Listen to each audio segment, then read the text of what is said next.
Баткен шаарым, Баткен областынын Баткен шаарынын тургуну болом. Мен бүгүн 1-апрель күнү Өзбекстан Республикасынын селекторасын 70 кап жүктөп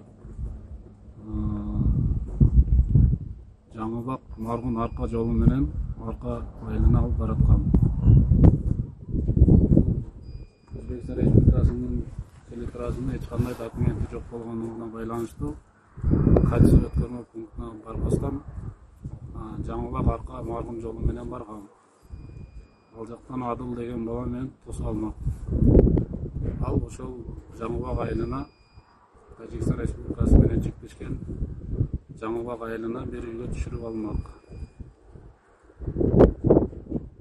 Ал андан ары Тажикстан Республикасына контрабанда жолу менен бул селектораны өткөзмөк. Жана буга чейин мен ушундай жол менен 3 жолу алып барып бергем ага. Жаңыбак айылына. Канча каптан алып барып бердиңиз эле? 70 мешок. 3 жолу 70 мешоктон алып барып бердиңизби? Ооба.